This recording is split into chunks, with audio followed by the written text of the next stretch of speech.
ઓમ આપ્યાયન્તુ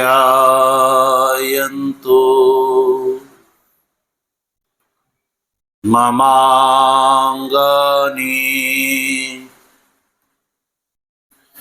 વાક્ પ્રાણશ્ચક્ષુઃ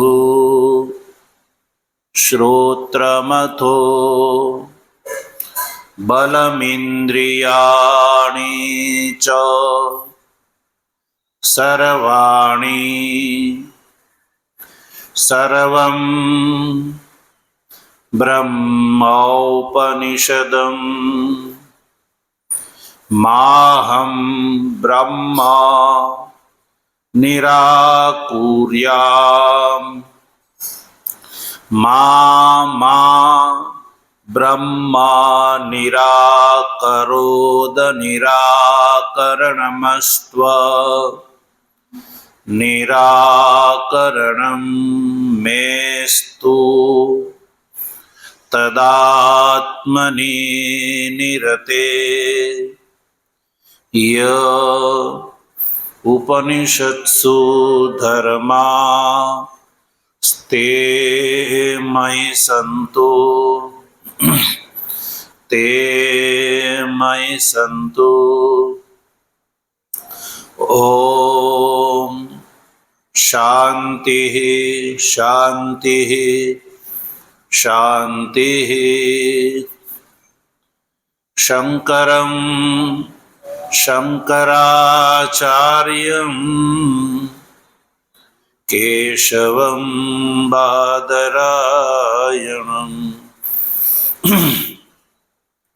સૂત્રભાષ્ય કૃતૌ વંદે ભગવन्तૌ પુનઃ પુનઃ. ઈશ્વરો ગુરુરાત્મેતિ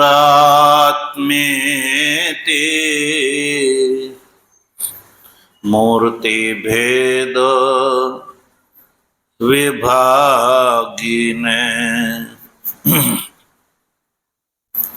વ્યોમવદ વ્યાપ્તદેહાય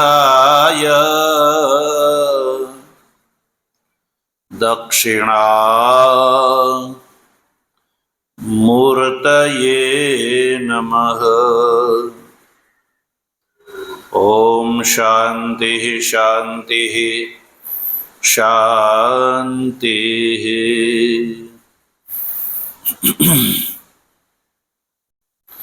અલખ નિરંજન જય સચ્ચિદાનંદ માધવાનંદ હરે હરે.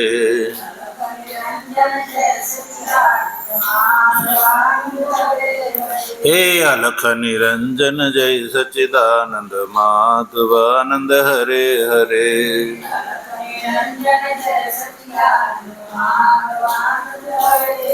હે માધવાનંદ હરે હરે ગુરુ માધવાનંદ હરે હરે.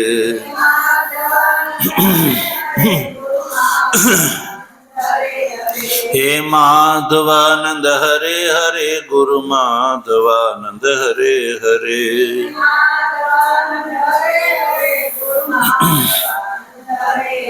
હે સબ ઘટ વ્યાપક જય સચ્ચિદાનંદ માધવાનંદ હરે હરે.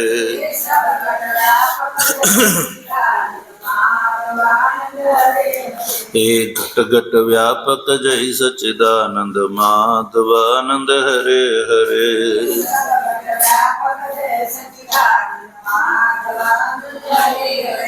સદગુરુ દેવની. તત્વ જિજ્ઞાસુ સજ્જનો, ભગવાનની પરમાનુકંપાથી સામવેદીય છાંદોગ્ય ઉપનિષદના પંચમ અધ્યાયમાં તૃતીય ખંડથી લઈને દશમ ખંડના રૂપમાં ઉપલબ્ધ પંચાગ્નિ વિદ્યાનો આપણે વિચાર કરી રહ્યા છીએ.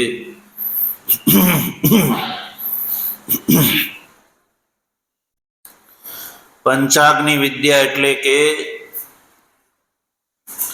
દ્યુલોક, પર્જન્યલોક, પૃથ્વી, પુરુષ અને સ્ત્રી ક્રમથી આ પાંચેયમાં અગ્નિ બુદ્ધિથી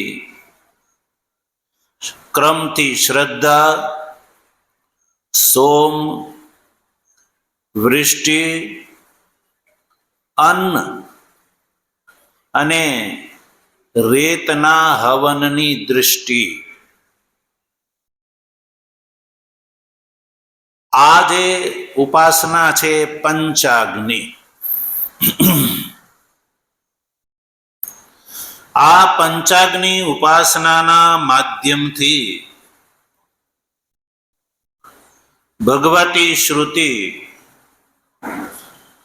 સંસારની ગતિઓનું વર્ણન કરે છે. સંસારની જે ગતિ છે બ્રહ્માજી સુધી અને સ્તંભ સુધી, એ ગતિઓનું વર્ણન કરે છે. શા માટે? વૈરાગ્ય માટે. પ્રત્યેક મનુષ્યને વૈરાગ્ય થાય એ માટે. તો વૈરાગ્ય શા માટે થાય? કે આ જન્મ અને મૃત્યુ ન જાણે ક્યારથી ચાલુ થયું છે. તો એ ચાલુ ને ચાલુ રાખવું છે કે એમાંથી મુક્ત થવું છે? બોલો. જન્મ, મૃત્યુ, જરા અને વ્યાધિ એ સારા છે? જન્મ લેવો સારો? તો મૃત્યુ સારો છે? વૃદ્ધાવસ્થા સારી છે? વ્યાધિ અવસ્થા સારી છે? યદ્યપિ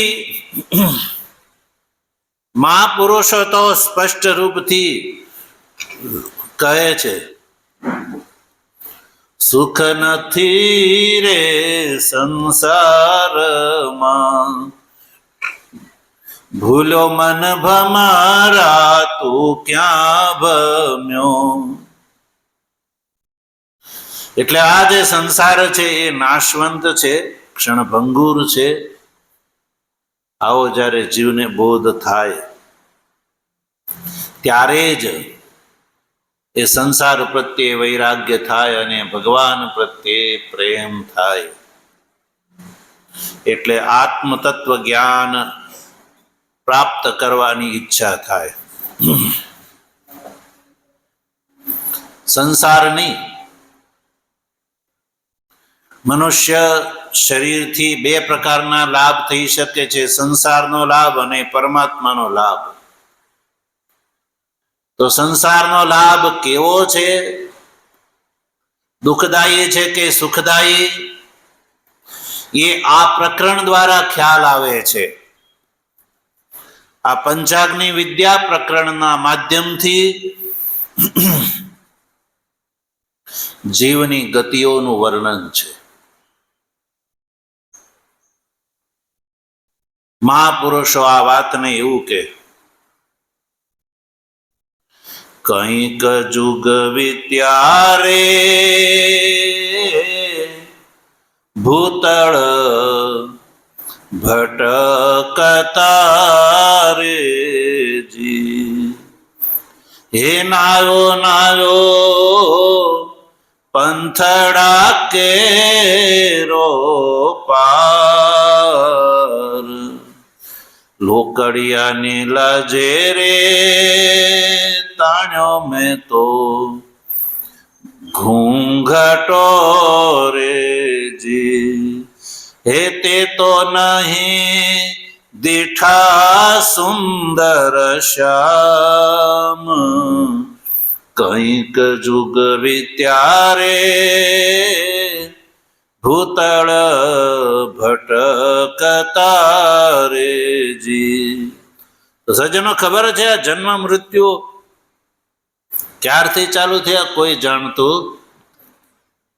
પણ આ મનુષ્ય શરીર આપણને મળ્યું છે એમાંથી છૂટવાનો મોકો છે. જન્મ મૃત્યુ થાય છે એ આપણે જોઈએ છે. સંસારની અંદર આપણે હજારો લોકોને જન્મતા મૃત્યુ પામતા જોઈએ છીએ. વ્યાધિથી ગ્રસ્ત થતા જોઈએ છે, વૃદ્ધ થતા જોઈએ છે. પણ આપણા મનમાં જરાય વિચાર આવતો સજ્જનો, સંસારની અંદર મોટામાં મોટું જો આશ્ચર્ય હોય ને તો એ આ છે. મહાભારતની અંદર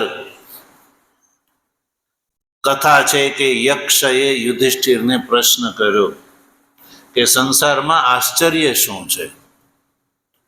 તો રાજા યુધિષ્ઠિરે યક્ષને ઉત્તર આપ્યો કે અહની અહની ભૂતાની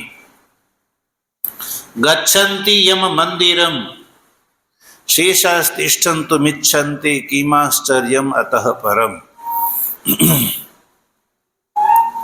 કે રોજ રોજ આપણે જોઈએ છે કે હજારો મનુષ્યો જે છે એ યમ મંદિર એટલે મૃત્યુના ગ્રાસ થાય છે. અને આપણે જોઈએ છીએ કે પાછળ જે લોકો જે એના જ કુટુંબના રહેલા છે ને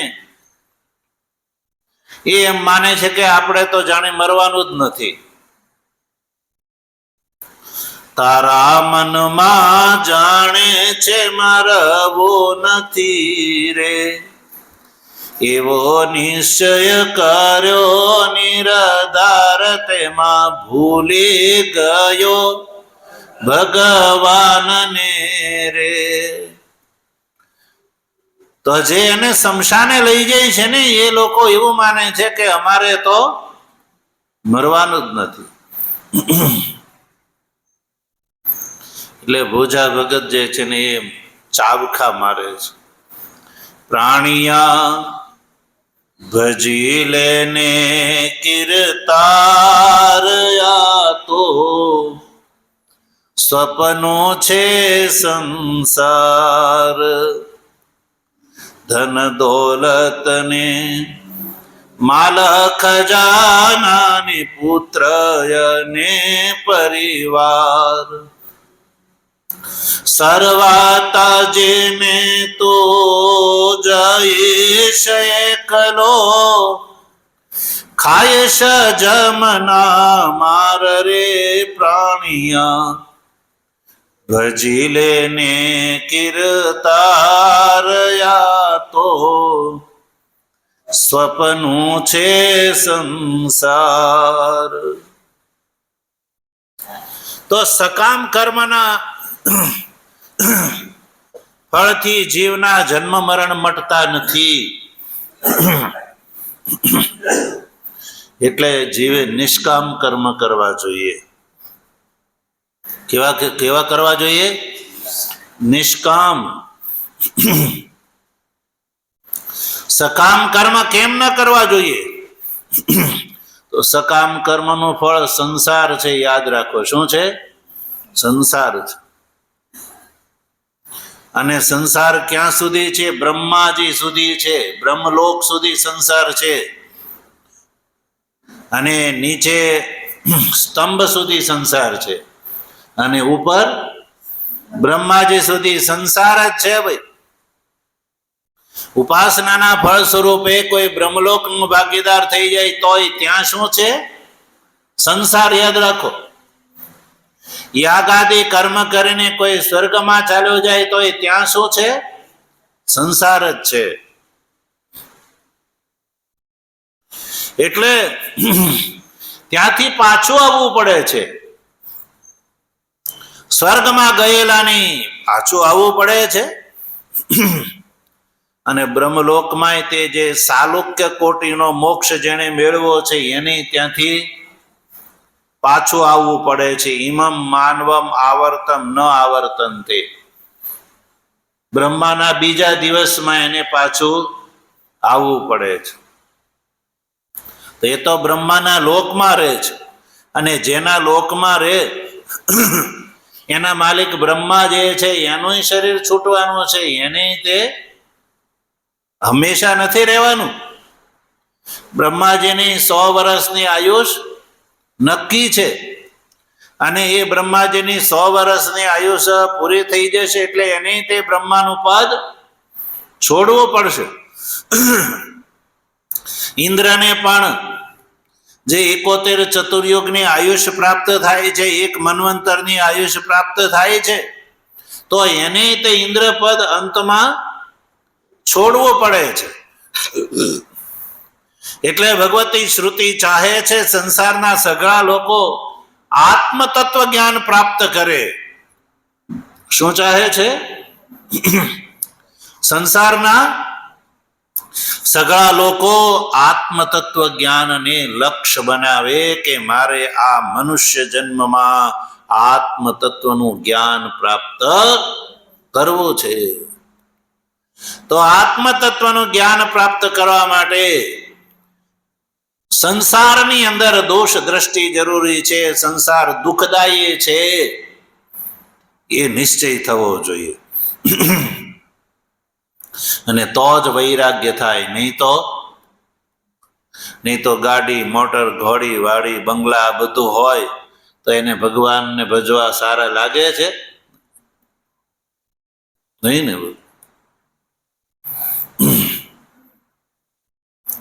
ગાદી તકિયા ને ગાલમાં સૂર્યા રે.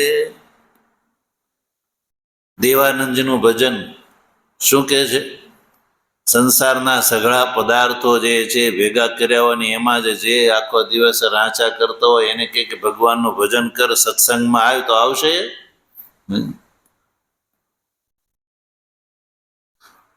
ગાડી વાડી ઘોડી ને ઘર બાર તેમાં ભૂલી ગયો ભગવાન ને રે. તારા માથે નગાર વાગે મોત ના રે. નથી એક ઘડીનો નિરાધાર તે જાણ્યા નહીં જગદીશ ને રે. તો બધા જે આ વાતને સમજે છે મહાપુરુષો કહે છે કે મનુષ્યએ સર્વપ્રથમ પોતાના સ્વરૂપને જાણવું એટલે કે આત્મજ્ઞાન મેળવવું જોઈએ. અને આત્મજ્ઞાન મેળવવાની જિજ્ઞાસા સજ્જનો ક્યારે થાય? સંસાર દુઃખદાયી છે ને એ નિશ્ચય થવો જોઈએ. અને સંસારથી અભિપ્રાય છે આ મનુષ્ય શરીરમાં ક્યાંય સુખી કોઈ મનુષ્ય થયો નથી, અને આ શરીર છૂટ્યા પછી યાગાદી કર્મના ફળ સ્વરૂપે કોઈ સ્વર્ગમાં ચાલ્યો જાય તો ત્યાંય સંસાર જ છે, અને બ્રહ્મલોક સુધી ચાલ્યો જાય તોય ત્યાં પણ સંસાર છે, ને જન્મ મૃત્યુ ત્યાંય મટતા નથી. એટલે જન્મ્યા આ લોકની તો આપણને ખબર જ છે. આ લોકમાં આપણે બધા જાણીએ છીએ કે આ લોકમાં તમને એટલે કે મનુષ્ય શરીરમાં જીવતા, આ લોકમાં એટલે જીવતા આપણે જોઈએ છે કે સંસારમાં કોઈ 24 કલાક સુખી છે? ઓધિયાઓ છે કોઈ સુખી? નથી ને. તો આ મનુષ્ય શરીરની અંદર જે છે દુઃખ ને દુઃખ જ છે. સુખ તો ક્યારેક એવો ભાસ થાય, બાકી તો શું છે બોલો? દુઃખ જ છે. અને મોટા દુઃખ છે જન્મ મૃત્યુ જરા અને વ્યાધિ. તો પછી ભગવતી શ્રુતિ જે છે અહીંયા પરલોકની વાત કરે છે કે પરલોક એટલે કે યાગાદી કર્મના ફળ સ્વરૂપે મનુષ્ય ચાહે કે હું સ્વર્ગમાં જતો રહું, ત્યાં મને શાંતિ મળશે, તો શ્રુતિ કહે છે કે સ્વર્ગમાંય પણ શાંતિ નથી. બ્રહ્મલોકમાં ચાલ્યો જાઓ ત્યાંય તે શાંતિ નથી. તો ભાઈ શાંતિ અને સુખ જે છે એ એકમાત્ર આત્મજ્ઞાનથી જ સંભવ છે, બીજા કોઈ ઉપાયથી સંભવ. જ્ઞાનાદ એવ તો કેવલ્યમ રીતિ જ્ઞાના ન મુક્તિ. આ વાત શ્રુતિ ડિંડીમ ઘોષ કરીને કહે છે. એટલે ભગવતી શ્રુતિ એવું ચાહે છે કે પ્રત્યેક મનુષ્ય આત્મતત્વ જ્ઞાનનો અધિકારી થાય. અને આત્મતત્વ જ્ઞાનનો અધિકારી ત્યારે જ થાય કે પ્રત્યેક મનુષ્યનું લક્ષ્ય એકમાત્ર આત્મતત્વ જ્ઞાન બને, નહીં કે સ્વર્ગાદિ. કારણ કે સ્વર્ગાદિ નાશવંત છે. અને ભગવાન શ્રી કૃષ્ણ ગીતામાં કહે છે ક્ષીણે પુણ્ય મર્ત લોકમ વિશંતિ. એટલે કે મનુષ્ય પુણ્યના ફળ સ્વરૂપે સ્વર્ગમાં જાય તો સ્વર્ગમાં તે પુણ્ય ફળનો ભોગ થઈ ગયા પછી ત્યાંથી પાછું આવવું પડે છે. તો આ પાછું કેવી રીતે આવતો હશે એ વાત આ પંચાગ્નિ વિદ્યામાં કરવામાં આવી છે. ક્યાંયથી ગયો સ્વર્ગમાં, સ્વર્ગમાં સકામ કર્મના ફળનો ભોગ કર્યો અને ત્યાંથી ભગવાન શ્રી કૃષ્ણે કહ્યું કે પુણ્ય ક્ષીણે મર્ત્ય લોકમ વિશંતિ. પુણ્ય ક્ષીણ થતા પાછો એ મૃત્યુ લોકમાં આવે છે. તો એ કઈ રીતે આવતો હશે? તો જીવની ગતિનું વર્ણન કર્યું કે મૃત્યુ થયા પછી જીવ ક્યાં જાય છે અને પુનઃ સ્વર્ગાદિનો ભોગ કરીને પુનઃ નવું બીજું શરીર કેવી રીતે ગ્રહણ કરે છે એ જીવનું આખું ચક્કર બતાવ્યું છે આ જે પંચાગ્નિ વિદ્યામાં. અને જીવનું જે મૃત્યુ થયા પછીથી લઈને બીજો નવો જન્મ થાય ત્યાં સુધીનું જે ગોળ ચક્કર છે એ ચક્કરમાં જીવ ક્યાં ક્યાં જાય છે એ બતાવ્યું છે. અને એમાં 5 અગ્નિ બુદ્ધિ કરી અને ઉપાસનાનો ઉલ્લેખ છે. એટલે કે જે જીવ સકામ કર્મ કરે છે, કેવા કર્મ? સકામ. તો સકામ કર્મનું ફળ સંસાર છે, આત્મજ્ઞાન નથી. એટલે સકામ કર્મના ફળની ગતિ અહીંયા શ્રુતિ એટલા માટે બતાવે છે કે મનુષ્ય નિષ્કામ કર્મ કરવા વાળો થાય. કેવા કર્મ? નિષ્કામ કર્મ કરવા વાળો થાય. સકામ કર્મનું ફળ સુખ નહીં પણ અંતમાં તો દુઃખ જ છે. એટલે સકામ કર્મનું ફળ સ્વર્ગ છે. કેવી રીતે કે આ શરીર છૂટ્યા પછી એ સ્વર્ગનો ભાગીદાર થાય છે. દ્યુલોક, દ્યુલોક એટલે સ્વર્ગ. અને કેવી રીતે સ્વર્ગમાં જાય છે એ વાત પણ આ પ્રકરણની અંદર બતાવવામાં આવે છે. અને સ્વર્ગમાં કર્મના ફળનો ભોગ થઈ ગયા પછી ત્યાંથી એ આગળ ક્યાં જાય છે? તો ત્યાંથી એ પર્જન્ય લોકમાં આવે છે. ક્યાંથી? કયા લોકમાં? પર્જન્ય લોકમાં આવે છે. પુણ્ય ક્ષીણ થયા પછી સ્વર્ગમાં રહેવા દેવામાં આવતો નથી. ત્યાંથી કહેવામાં આવે જાવ હવે અહીંયાથી. એટલે ત્યાંથી એ જીવ પર્જન્ય લોકમાં આવે. એટલે દ્યુલોકમાં એ પ્રથમ અગ્નિ, દ્યુલોકથી પર્જન્ય લોકમાં આવે એટલે એ બીજી અગ્નિ. અને પર્જન્ય લોકમાંથી પૃથ્વી લોકમાં આવે. વરસાદ ક્યાં? પર્જન્ય એટલે વૃષ્ટિ. અને વૃષ્ટિ ક્યાં વરસે છે? આ પૃથ્વી તળ ઉપર. તો પૃથ્વીમાં આવે છે. એટલે પૃથ્વી જે છે એ તૃતીય અગ્નિ છે. અને પૃથ્વીમાં આવ્યા પછી એ અન્ન થાય છે. અન્ન, અન્નના રૂપમાં એ એ પહેલા પર્જન્યથી વૃષ્ટિના રૂપમાં પૃથ્વી પર વરસે છે, અને પછી પૃથ્વીમાં એ અન્ન રૂપ ધારણ કરેલું છે, અને પછી પૃથ્વીથી અન્ન રૂપ ધારણ કર્યા પછી એ અન્ન જે છે એ આ મનુષ્ય ખાય છે. એટલે એ અન્નના માધ્યમથી એ પુરુષના શરીરમાં દાખલ થાય છે. કોણ? પેલો જે જીવ છે એ પુરુષના શરીરમાં દાખલ થાય છે. એટલે પુરુષના શરીરમાં એનો ગર્ભવાસ થાય છે. અને જો એ પુરુષ, ગ્રહસ્થી પુરુષ પુત્રની કામનાથી પોતાની ભાર્યાનું ગમન કરે,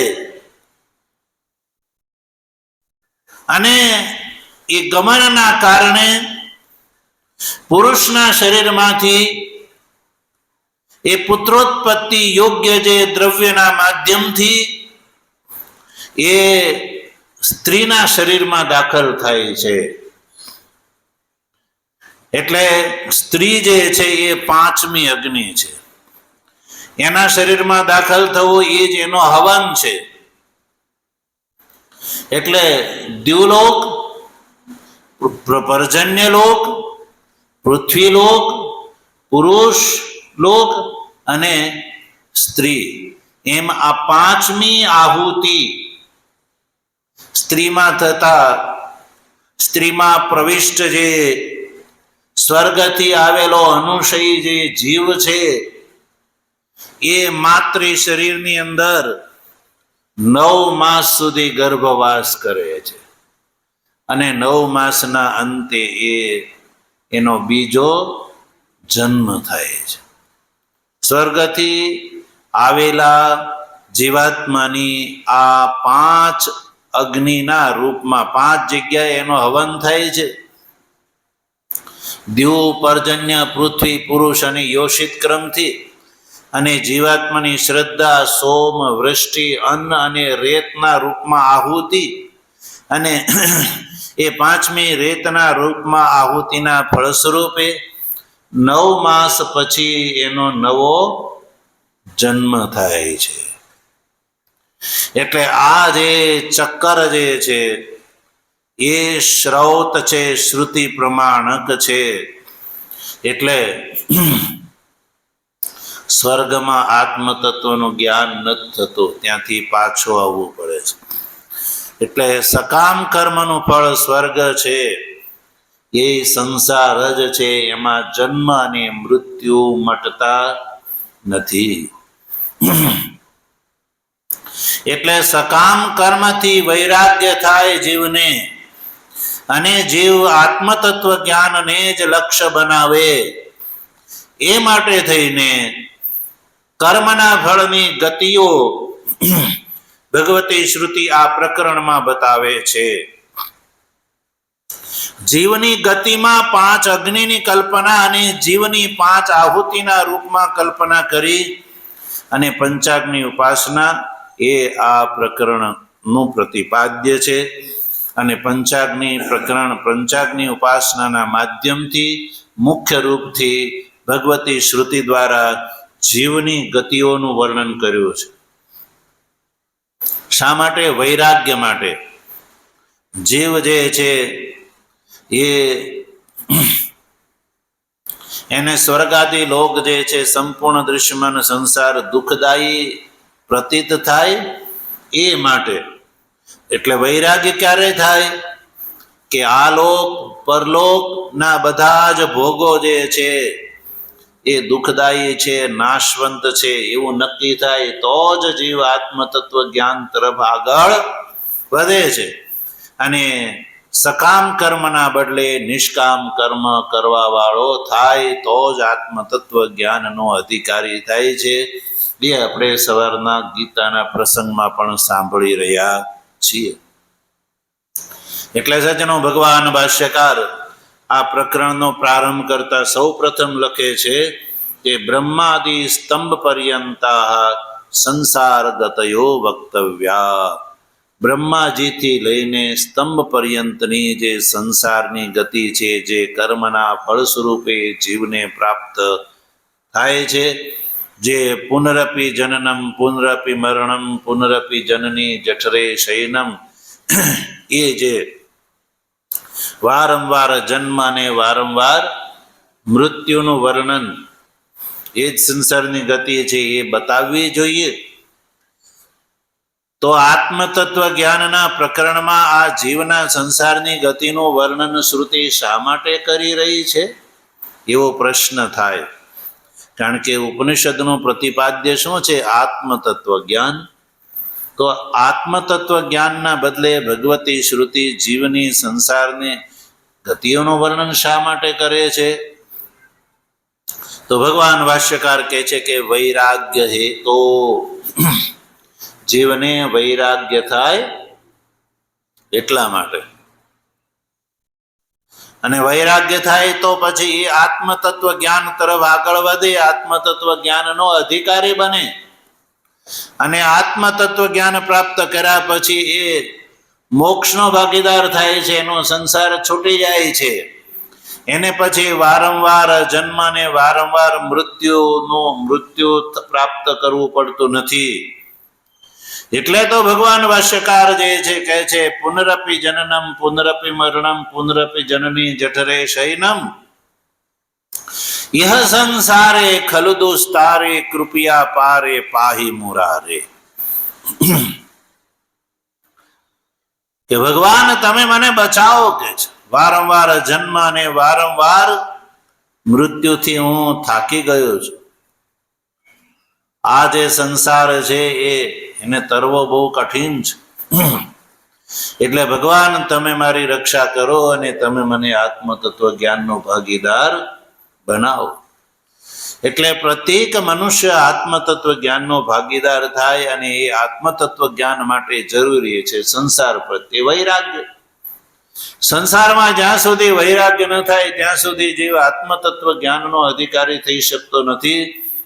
અને સાચા અર્થમાં આ સંસાર પ્રત્યે વૈરાગ્ય થાય એટલા માટે સંસારની ગતિનું વર્ણન ભગવતી શ્રુતિ કરી રહી છે. તો આ સંસાર પંચાગ્નિ ઉપાસનાના માધ્યમથી જીવને જે સંસારમાં જે વારંવાર જન્મ ને વારંવાર જે ફરવું પડે છે, એ ગતિનું વર્ણન શ્રુતિ આખ્યાયિકાના માધ્યમથી કરે છે. મુખ્ય પ્રતિપાદ્ય છે સંસારની ગતિનું વર્ણન વૈરાગ્ય માટે. તો પછી ચાલો આત્મતત્વ જ્ઞાનના પ્રકરણમાં જીવની ગતિનું વર્ણન વૈરાગ્ય માટે કર્યું, અને વૈરાગ્યવાન જે છે એ આત્મતત્વ જ્ઞાનનો ભાગીદાર થાય છે. એટલે આ પ્રકરણનો આત્મતત્વ જ્ઞાનમાં જ વિનિયોગ છે એ વાત નક્કી થઈ ગઈ. સાધનનું પ્રતિપાદન કરીને શ્રુતિનું તાત્પર્ય તો જીવને બ્રહ્મની એકતામાં જ થઈ ગયો, એ વાત માની લીધી. તો પછી સંસારની ગતિનું જ વર્ણન કરવું છે વૈરાગ્ય માટે, તો ભગવતી શ્રુતિએ સીધું એનું વર્ણન કરવું જોઈએ. તો અહીંયા તો આખ્યાયિકા બતાવવામાં આવી રહી છે. પ્રારંભ ક્યાંથી થાય છે?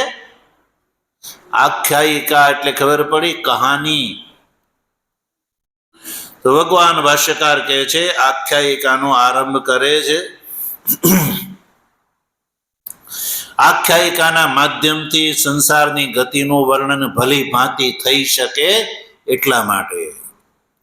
આપણને કોઈ વાત જ્યારે આખ્યાયિકાના માધ્યમથી કહેવામાં આવે છે તો સરળતાથી સમજાઈ જાય છે.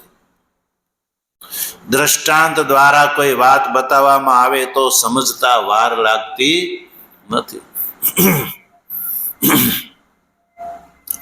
એટલે ભગવતી શ્રુતિ પણ મનુષ્યને વૈરાગ્ય થાય, પ્રત્યેક જીવને વૈરાગ્ય થાય એટલા માટે બ્રહ્માજીથી લઈને સ્તંભ પર્યંતની સંસારની ગતિનું વર્ણન એ આખ્યાયિકાના માધ્યમથી કરે છે. એટલે સર્વપ્રથમ આખ્યાયિકા પ્રારંભ થાય છે. 5મા અધ્યાયના 3ય ખંડથી જોઈએ છીએ આપણે. જો શ્વેત કેતુર્હા આરુણેય પંચાલાનામ સમિતિ મેયાય તમઃ પ્રવાહણો જૈવલીરુવાચ કુમારાનુત્વાશીષત પિતા ઇતિ અનુહિ ભગવ ઇતિ. તો સજ્જનો, આ પાંચમા અધ્યાયના તૃતીય ખંડની પ્રથમ કંડિકા જે છે, જેનું આપણે ઉચ્ચારણ કર્યું, તો આખ્યાયિકાનું સ્વરૂપ ભગવતી શ્રુતિ જ બતાવે છે. તો આ જે કંડિકા છે એના આપણે 5 વાક્ય બનાવી દઈએ. આખી કંડિકાને સમજવા માટે 5 વાક્ય બનાવવાના છે. સૌથી પહેલું વાક્ય છે શ્વેત કેતુર્હારુણેય. બીજું વાક્ય છે પંચાલાનામ સમિતિમ એયાય. ત્રીજું વાક્ય છે તમઃ પ્રવાહણો જૈવલીરુવાચ. ચોથું વાક્ય છે કુમારા નુત્વાશીષત પિતા ઇતિ. અને અંતિમ વાક્ય છે અનુહિ ભગવ ઇતિ. આમ આ આખ્યાયિકાની આ પ્રથમ કંડિકા જે છે, તૃતીય ખંડની આ પહેલી કંડિકા છે. શું કહે છે ભગવતી શ્રુતિ? પ્રારંભ ક્યાંથી કરે છે? તો કયું? શ્વેત કેતુર્હ આરુણેય. શ્વેત કેતુ નામનો એક ઋષિ કુમાર છે. શ્વેત કેતુ નામનો ઋષિ કુમાર છે. શ્વેત કેતુ એ એનું પોતાનું વ્યક્તિગત નામ છે. અને પછી જે હ શબ્દનો પ્રયોગ જે શ્રુતિમાં છે એ એતિહ્ય માટે થઈને છે. એતિહ્ય એટલે કે આ વાત જે છે એ ભૂતકાળમાં બની ગયેલી છે. સાથે સાથે શ્વેત કેતુના નામની સાથે આરુણેય એવા શબ્દનો પ્રયોગ શ્રુતિએ કર્યો છે. આરુણેય એટલે કે અરુણનો અપત્ય આરુણી અને આરુણીનો અપત્ય આરુણેય. એટલે શ્વેત કેતુ જે છે એમાં જે આરુણી, એમાં એના દાદાનું અને એના પિતાનું નામ જે છે એ પ્રતીત થાય છે. શ્વેત કેતુના પિતા છે આરુણી અને આરુણીના પિતા છે અરુણ. એટલે અરુણનો પુત્ર આરુણી અને આરુણીનો પુત્ર આ શ્વેત કેતુ છે. ચાલો, એ વાત આપણે ગઈકાલે સામાન્યતા આપણે કરી દીધી હતી. આગળ જોઈએ. પંચાલાનામ સમિતિમ એયાય. આ બીજું વાક્ય છે કે આ જે શ્વેત કેતુ નામનો જે અરુણનો પુત્ર જે છે એ પંચાલાનામ સમિતિમ એયાય. પંચાલાનામ એટલે કે એ જનપદનું નામ છે. પંચાલોની એટલે જનપદની, સમિતિના, સમિતિમ એટલે સભામાં, એયાય એટલે આ જગામાં ગયો, એકવાર ગયો. પાંચાલ દેશના રાજાની સભામાં ગયો. કેવા રાજાની સભામાં? પાંચાલ દેશ. નામ સાંભળ્યું? બોલો. પાંચાલા નામ. પાંચાલ એટલે કે પંચાળ દેશના રાજાને કહેવામાં આવે પંચાલ. પંચાલ થી આવ્યું પાંચાલ. પંચાલમાં રહેવા વાળાને પાંચાલ કહેવામાં આવે છે. તો પંચાલાનામ સમિતિમ એટલે કે પંચાલ દેશવાસીઓની સભામાં, પંચાલ દેશમાં રહેવા વાળા જે લોકો છે એની સભામાં એકવાર ગયો. કોણ? શ્વેત કેતુ નામનો આ ઋષિ કુમાર. એ એટલે આ જગામાં ગયો. પછી આગળ શું થયું? તો એ સભામાં ગયો એટલે સભાના રાજા પણ ત્યાં બેઠેલા હતા. સભા ભરીને રાજા બેઠેલા હતા. અને એવામાં આ શ્વેતકેતુ ત્યાં જઈ ચડે છે. પછી શું થયું? તમહ પ્રવાહણો જેવલી રૂવાચ. તો આ જે શ્વેતકેતુ જે છે એને એની થોડી વિદ્યાનું અભિમાન હતું. એટલે રાજાને એ દેખાઈ આવ્યું. કોઈ એવા એના વ્યવહારથી રાજાને આ વાત દેખાઈ આવી.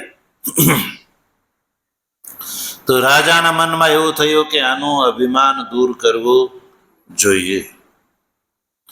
તો રાજાએ શું કહ્યું એ વાત શ્રુતિ કહે છે. તમહ પ્રવાહણો જેવલી રૂવાચ.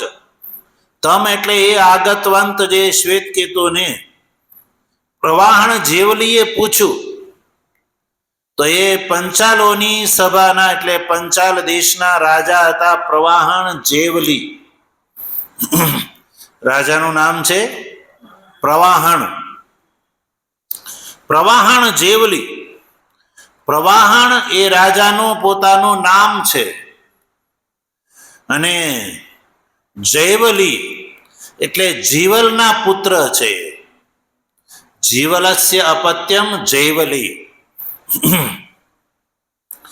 જીવલના પુત્ર પ્રવાહણ રાજાએ ઉવાચ એટલે ઉક્તવાન શ્વેતકેતુને કહ્યું. શું કહ્યું? જો તો રાજાએ શું કહ્યું? રાજાએ કહ્યું કુમાર અનુત્વાસિત. આ સજ્જનો આ કંડિકાનું ચોથું વાક્ય છે.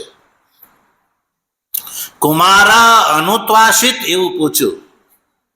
શ્વેતકેતુને કુમાર એવા શબ્દથી સંબોધન કર્યું. કોણે? રાજાએ. પ્રવાહણ જેવલી રાજાએ કહ્યું કે હે કુમાર અનુત્વાસિત. અનુત્વાસિત પિતા, શું તને તારા પિતાએ ભણાવ્યો છે? હવે શ્વેતકેતુ તો પોતાને ભણેલું માનતો હતો. ભણી અને ગુરુકુળમાંથી તો એની શિક્ષા સમાવર્તન સંસ્કાર બધું થઈ ગયું હતું. ભણવાનો એનો જે સમય છે એ વ્યતીત થઈ ગયો તો બ્રહ્મચર્ય અવસ્થા એની સમાપ્ત થઈ હતી. વેદાધ્યયન એનું પૂર્ણ થઈ ગયું હતું. પણ શ્વેતકેતુની અંદર રાજાને કોઈ એવા અભિમાનના અંકુર દેખાયા એટલે રાજાએ કુમાર શબ્દથી એને સંબોધન કર્યું. તો પ્રશ્ન એ થાય છે કે જે વ્યક્તિ ભણી ચૂક્યો છે, બ્રહ્મચર્ય આશ્રમ જેનો સમાપ્ત થઈ ગયો છે, તો એને માટે કુમાર શબ્દનો પ્રયોગ કરવો એ એનું અપમાન ગણાય. કુમાર શબ્દનો પ્રયોગ ક્યાં સુધી કરવામાં આવે? વિદ્યાર્થી અવસ્થા સુધી. વિદ્યાર્થી અવસ્થાને પાર થયા પછી એ યુવા થઈ જાય છે. શું થઈ જાય છે? યુવા. એટલે પત્નીનું પાણીગ્રહણ કરવાની અવસ્થા યોગ્ય થઈ ગયો છે. એટલે એની કુમાર અવસ્થા સમાપ્ત થઈ અને એ યુવાવસ્થામાં પહોંચી ગયો હોય છે. તો પ્રશ્ન એવો થાય કે તો રાજાએ કુમાર એવો સંબોધન શા માટે કર્યું?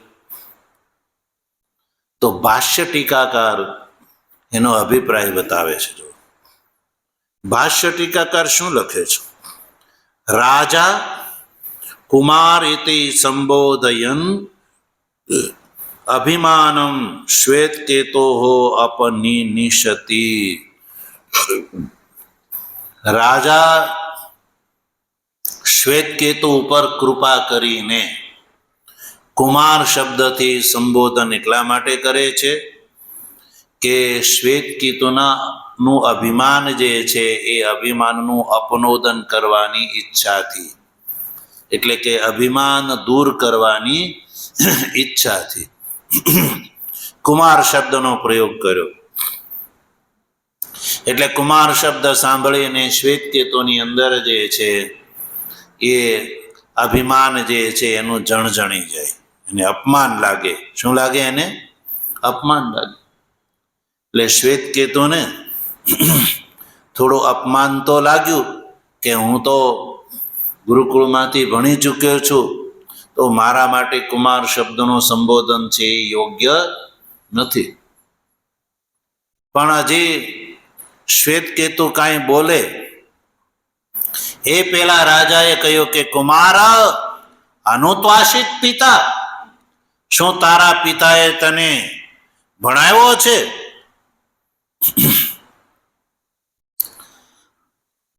ત્વા અશિષત કુમાર અનુત્વા અશિષત, ત્વા અશિષત પિતા, ત્વા એટલે તને, અશિષત એટલે અનુશિષતી, શું તને એને અધ્યયન વેદાધ્યયન કરાવડાયો છે?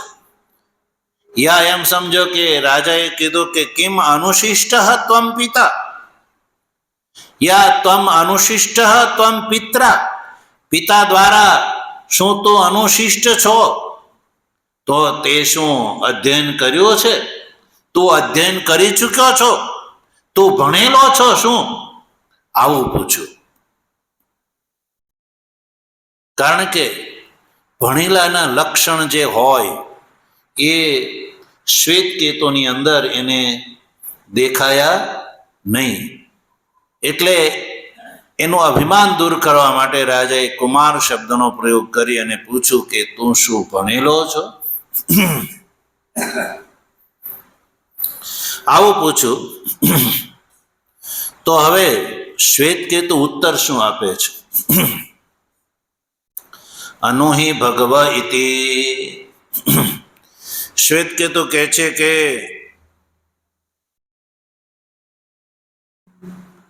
અનુહિ ભગવ, અનુહિ યાની અનુશિષ્ટોસ્મી. શ્વેતકેતુએ કહ્યું કે પિતા દ્વારા હું અનુશિષ્ટ છું.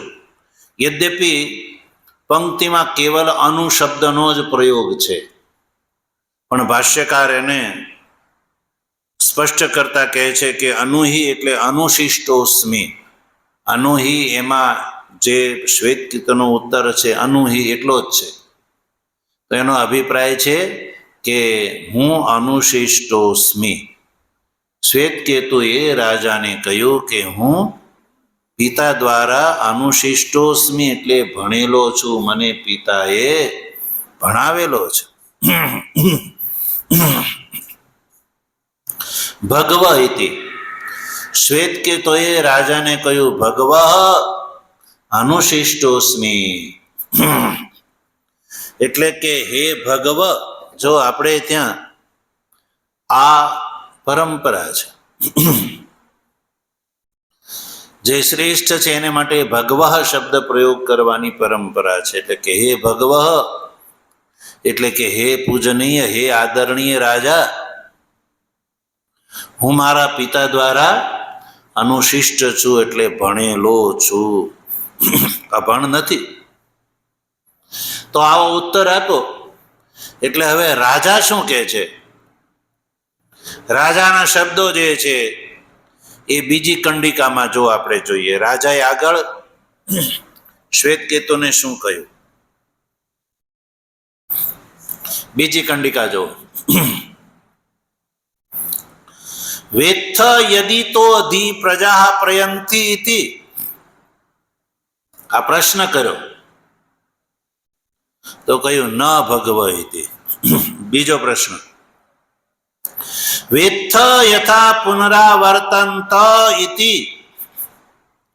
ન ભગવ ઇતિ શ્વેતકેતુએ કહ્યું. વેત્થ પથોર દેવયાનસ્ય પિતૃયાનસ્ય ચ વ્યાવર્તન. આ ત્રીજો પ્રશ્ન કર્યો. શ્વેતકેતુએ કહ્યું ન ભગવ ઇતિ, એવું કહ્યું. તો આ બીજી કંડિકામાં સજ્જનો 3 પ્રશ્ન છે. રાજા ટોટલ શ્વેતકેતુને 5 પ્રશ્ન કરે છે. કેટલા? 5 પ્રશ્ન કરે છે. બીજા બે પ્રશ્ન આગળની કંડિકામાં છે. બીજી કંડિકામાં આ 3 પ્રશ્નોનો ઉલ્લેખ છે. હવે સૌથી પહેલા આપણે આ બીજી કંડિકાની અંદર જે 3 પ્રશ્નો છે એ 3 પ્રશ્નો જે છે શું છે એ આપણે જાણીશું. અને તૃતીય કંડિકાની અંદર બીજા જે છે એ 2 પ્રશ્નો જોવા મળે છે. આમ ટોટલ રાજા પ્રવાહણે શ્વેતકેતુ નામના ઋષિકુમારને 5 પ્રશ્ન કર્યા. હવે 5 પ્રશ્ન કયા છે એ ભગવાનની કૃપા હશે તો આપણે આગળના પ્રસંગમાં એનો વિચાર કરીશું. ઓમ આપ્યાયન્તુ મમાંગાની વાક્ પ્રાણશ્ચક્ષુઃ શ્રોત્રમથો બલમિન્દ્રિયાણિ ચ સર્વાણી સર્વં બ્રહ્મોપનિષદં માહં બ્રહ્મા નિરાકુર્યામ મા બ્રહ્મ નિરાકરોદ નિરાકરણમસ્ત્વ નિરાકરણમ મેસ્તુ તદાત્મનિ નિરતે ય ઉપનિષત્સુ ધર્મા તે મયિ સંતુ.